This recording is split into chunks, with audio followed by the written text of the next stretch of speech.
আসসালামু আলাইকুম ওয়া রাহমাতুল্লাহি ওয়া বারাকাতুহু। ইন্নাল হামদুলিল্লাহ সালাতু ওয়াসসালামু আলা রাসূলিল্লাহ সাল্লাল্লাহু আলাইহি ওয়াসাল্লাম। দিন যায়, রাত আসে, সপ্তাহ পেরিয়ে মাস, ধীরে ধীরে তাও ফুরিয়ে যায়। এভাবে 12টি মাস ঘুরতেই কেটে যায় একটি বছর। শুরু হয়ে যায় আবার নতুন বছরের আয়োজন। এভাবে একদিন নিভে যায় আমাদের সকলের জীবনবাতি। বুদ্ধিমান তো সেই, যে জীবনের এই মূল্যবান সময়গুলো যথাযথ কাজে লাগায়। আমাদের প্রতিদিনের জীবনে দিন-রাতের এই পরিক্রমা আমাদের কাছে অনেকটাই স্বাভাবিক। তবে জ্ঞানীদের জন্য এ থেকে শিক্ষা গ্রহণের বহু উপলক্ষ রয়েছে। কোরআনে কারিমে আল্লাহ তাআলা বিষয়টি বিভিন্নভাবে আমাদের বোঝাতে চেয়েছেন। আল্লাহ তাআলা সূরা ইউনূসের 10ম আয়াতে বলেন, নিশ্চয়ই দিন-রাতের একের পর এক আগমনে এবং আল্লাহ আকাশমণ্ডলী ও পৃথিবীতে যা কিছু সৃষ্টি করেছেন তাতে সেই সকল লোকের জন্য বহু নিদর্শন উপস্থিত রয়েছে যাদের অন্তরে আছে আল্লাহর ভয়। তবে বাস্তব কথা হলো, কেউ এ থেকে শিক্ষা গ্রহণ করে, কেউ করে না। বুদ্ধিমান তো সেই, যে প্রতিটি নতুন সময় ও নতুন সূচনায় নিজেকে এমনভাবে নিয়োজিত করে যার মাধ্যমে তার আখিরাত সুন্দর হয়। আর নির্বোধ ওই ব্যক্তি যে এমন কাজকর্মে লিপ্ত থাকে যা তার ধ্বংস টেনে আনে। তাই জীবনের প্রতিটি নতুন মুহূর্তে কল্যাণের দিকে আরো ধাবিত হওয়ার প্রত্যয় গ্রহণ করাই মুমিনের ঈমানের দাবি। আল্লাহ আমাদের সেই তৌফিক নসিব করুক, আমিন। শাহরুল্লাহ আল মুহররম, আল্লাহ তাআলার নির্ধারিত সম্মানিত মাস এবং হিজরি বর্ষের প্রথম মাস। আল্লাহ তাআলা বছরের যে কটি মাসকে বিশেষ মর্যাদায় মহিমান্বিত করেছেন, মুহররম তার অন্যতম।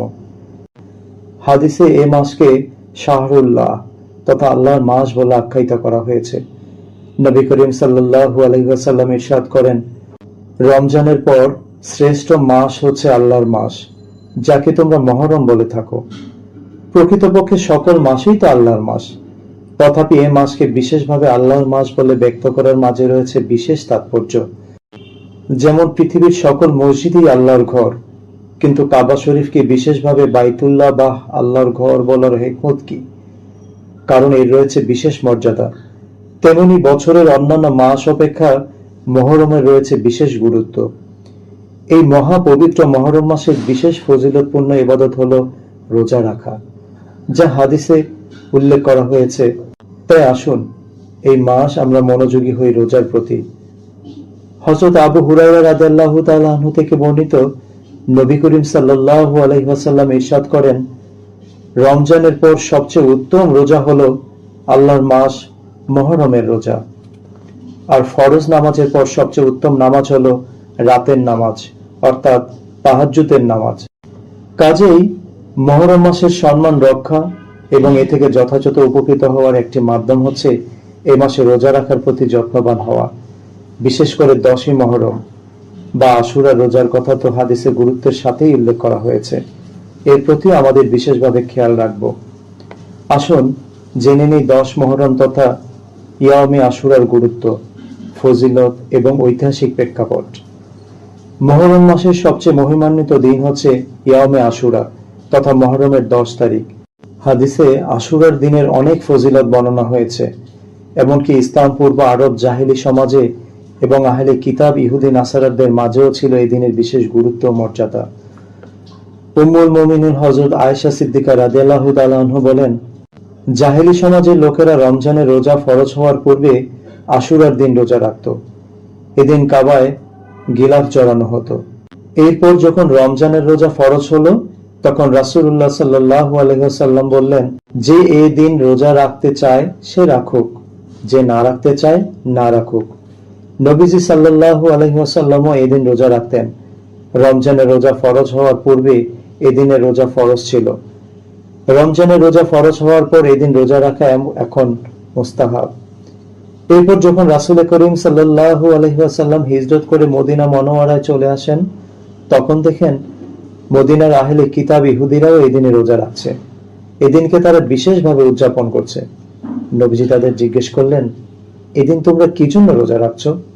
তারা বলল, এটি একটি মর্যাদাপূর্ণ দিবস। আল্লাহ তাআলা এই দিনে হযরত মুসা আলাইহিস সালামকে কওমে ফেরাউনের কবল থেকে মুক্ত করেছেন এবং ফেরাউনকে তার দলবল সহ দরিয়ায় নিমজ্জিত করেছেন। এরপর হযরত মুসা আলাইহিস সালাম এদিনে শুকরিয়া আদায় স্বরূপ রোজা রাখতেন, তাই আমরাও রোজা রাখি। নবীজি এই শুনে বললেন, হযরত মুসা আলাইহিস সালামের অনুসরণের ক্ষেত্রে তো আমরা তোমাদের চেয়ে অধিক হকদার। এরপর নবীজি নিজেও রোজা রাখলেন এবং অন্যদেরও রোজা রাখতে বললেন। হযরত ইবনে আব্বাস রাদিয়াল্লাহু তাআলা আনহু বলেন, আমি রাসূলুল্লাহ সাল্লাল্লাহু আলাইহি ওয়াসাল্লামকে আশুরার দিনের চেয়ে গুরুত্ব দিয়ে অন্য কোনো দিন রোজা রাখতে দেখিনি। সাহাবায়ে কেরাম এই দিনে বাচ্চাদেরকে রোজা রাখতে অভ্যস্ত করতেন। বিখ্যাত নারী সাহাবী হযরত রুবাইয়া বিনতে মুআব্বিজ রাদিয়াল্লাহু তাআলা আনহু বলেন, রাসূলুল্লাহ সাল্লাল্লাহু আলাইহি ওয়াসাল্লাম আশুরার দিন সকালে আনসারদের এলাকায় লোক মারফত এই খবর পাঠালেন যে আজ সকালে খেয়েছে সে যেন সারাদিন আর না খায়, আর যে সকালে খায়নি সে যেন রোজা পূর্ণ করে। ওই নারী সাহাবী বলেন, এরপর থেকে আমরা নিজেরাও এই দিনে রোজা রাখতাম এবং আমাদের সন্তানদেরও রোজা রাখাতাম। তাদের জন্য আমরা খেলনা বানিয়ে রাখতাম। তারা খাবারের জন্য কান্নাকাটি করলে তাদেরকে খেলনা দিয়ে শান্ত করতাম। ইফতার পর্যন্ত এই নিয়ে তাদের সময় কেটে যেত। সুবহানাল্লাহ। সাহাবায়ে কেরাম সন্তানদেরকে সেই শিশুকাল থেকেই কিভাবে তরবিয়ত করতে থাকতেন, আর মুমিন মায়েরা নিজেদের সন্তানদেরকে আমলে অভ্যস্ত করে গড়ে তোলার প্রতি কতটা সজাগ সচেতন ছিলেন। অতএব এই দিনে রোজা রাখার ব্যাপারে আমরা খুব ইহতেমাম করব। এতক্ষণের আলোচনায় আশা করি এই বিষয়টি ফুটে উঠেছে। আশুরার দিন রোজা রাখা অত্যন্ত ফজিলতপূর্ণ একটি আমল। এদিন রোজা রাখা মুস্তাহাব। তবে এর চেয়ে উত্তম হলো 10ই মুহররমের আগে বা পরে 9 বা 11 তারিখে একদিন অতিরিক্ত রোজা রাখা। 9 তারিখে রাখতে পারলে ভালো, কারণ হাদিসে 9 তারিখের কথা স্পষ্টভাবে বলা হয়েছে। হযরত আব্দুল্লাহ ইবনে আব্বাস রাদিয়াল্লাহু তাআলা আনহু বলেন, রাসূলুল্লাহ সাল্লাল্লাহু আলাইহি ওয়াসাল্লাম যখন আশুরায় রোজা রেখেছিলেন এবং অন্যদেরকে রোজা রাখতে বলেছিলেন, তখন সাহাবীগণ বললেন, ইয়া রাসূলুল্লাহ, এদিনকে তো ইহুদি নাসারারা সম্মান করে। তখন নবীজি বললেন, তাহলে আগামী বছর আমরা 9 তারিখে রোজা রাখবো ইনশাআল্লাহ। কিন্তু সেই আগামী বছর আসার পূর্বেই নবীজি ইন্তেকাল করেন। ইন্না লিল্লাহি ওয়া ইন্না ইলাইহি রাজিউন। এখানে নবীজি সাল্লাল্লাহু আলাইহি ওয়াসাল্লাম 9 তারিখে রোজা রাখবো বলেছিলেন, 10 তারিখের সাথে 9 তারিখ মিলিয়ে রাখবো। এজন্য ইবনে আব্বাস রাদিয়াল্লাহু তাআলা আনহু বলতেন, তোমরা 9 তারিখ এবং 10 তারিখ রোজা রাখো এবং এর মাধ্যমে ইহুদিদের বিরোধিতা করো। আর সবচেয়ে উত্তম হয় 10 তারিখের সাথে মিলিয়ে আগে পরে আরো 2টি রোজা রাখা, 9, 10 ও 11, সর্বমোট 3টি রোজা রাখা। কারণ পুরো মুহররম মাসব্যাপী রোজার কথা তো সহিহ হাদিসেই আছে। প্রিয় শ্রোতা, আসুন আমরা রোজা রাখার পাশাপাশি এ মাসে গুরুত্ব দিই তাওবার প্রতিও। মুহররমের ফজিলতের একটি দিন হচ্ছে এর সাথে তাওবা কবুল হওয়া এবং আল্লাহ তাআলার পক্ষ থেকে মুক্তি, নিরাপত্তা ও গায়বী সাহায্য লাভ করা। এজন্য এই সময়ে এমন সব আমলের প্রতি মনোনিবেশ করা উচিত যাতে আল্লাহর রহমত বান্দার প্রতি আরো বেশি ধাবিত হয়। বিশেষভাবে এই সময়ে তাওবা ইস্তেগফার প্রতি পূর্ণ মনোযোগী হওয়া চাই।